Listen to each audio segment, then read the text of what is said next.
Hi, I'm Jamie, and this is week 3 and week 4 of the Unit 8 Macbeth project. So, mainly through these 2 weeks, it was just mainly blocking and going through the entire script to finally get like a base level for each scene. So, one thing that we focused on was blocking the banquet scene, and in that banquet scene, for cast B, I am Banquo. We also focused on the Banquo death scene, which is the stopping point for Act 1, just before the interval. So we just did like a rough blocking, and the only thing that I found really difficult during the blocking of the Banquo death scene was moving backwards without, kind of like stumbling. My co-actor, who was actually playing the murderer, George, he was very helpful with, like telling me where to go, and with rehearsing, it did get easier. It still has a long way to go, and that is one thing that I do want to focus on. That is a target of mine, to focus on the Banquo death scene and explore different ways on how I can die as Banquo. Looking at the banquet scene, which is the first scene of Act 2, I am Banquo, but I am Banquo's ghost. At this point, I don't have any lines in this scene, but my character plays a really important part. The point of Banquo's ghost being there is to really show the downfall of Macbeth. It's almost like Banquo is going for revenge. He's haunting Macbeth for what he did.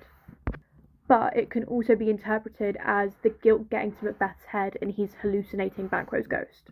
At the moment, I'm not a huge fan of the blocking for this scene. It just looks a little bit messy. There is a lot of people on stage at that point, and having Banquo's ghost kind of just walk on, sit down, and then walk off again, it doesn't feel eerie. So I will be putting that as a target of mine, to go back and look at that scene and see how we can really amplify just like the chilling presence of Banquo's ghost on stage.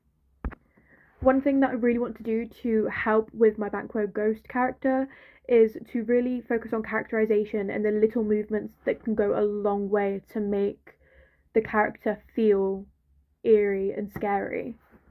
So one thing I'm looking at is kind of like head tilts, almost moving like very sluggish and slowly, but also looking like dead on, like having eye contact. Eye contact is something that I really want to look at, and just being deadpanned to Macbeth in that scene just really shows like the power. Continuing the blocking, we looked at Act 3, Scene 6. Act 3, Scene 6 is the scene after the banquet scene, also known as the apparition scene.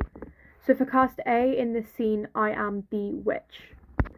So for this scene, me and Yaz, which one, which two, we like take control of the murderer.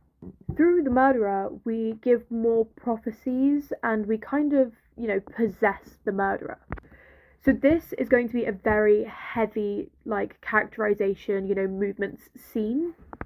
And at the moment, it is very blocky. We have a long way to go with this scene. So I'm putting this down as one of my targets, to go back and look at this scene as much as I can, because I know that I have a lot of ideas for it. Another thing is that I really want to look at my leadership, and I really need to learn how to get my ideas across, because I know that I have so many of them. It's just very nerve-wracking to be able to put them out there. I'm just like kind of worried that they're not going to be good enough, or it's going to be pointless because they're not going to make it across. But I know that I'm part of this scene and I have ideas for it. Also in this scene for cast B, I come back as a Banquo ghost. Again, intimidating and scaring Macbeth. So the previous characterization notes that I've noted down will be carried on to this scene as well, just making Banquo's character eerie and scary and intimidating, not only for Macbeth but for the audience as well. At this point, at the end of week 4, we ended up getting our production roles. So I chose set design. We all got to choose what production roles we wanted to do, and I am a really big, artsy person, so I chose set design. The first thing I did for my production role was looking through the script and having a look at all of the props that are noted down. I also went around the entire group and asked if they had seen anything in a scene and would like to add their own props for effect or not. That pretty much concludes week 3 and week 4 of Unit 8 Macbeth project. It's a work in progress. We are just getting the bare bones down for it. It's going to need a lot of work, but other than that, I think that we are doing really well so far. Bye!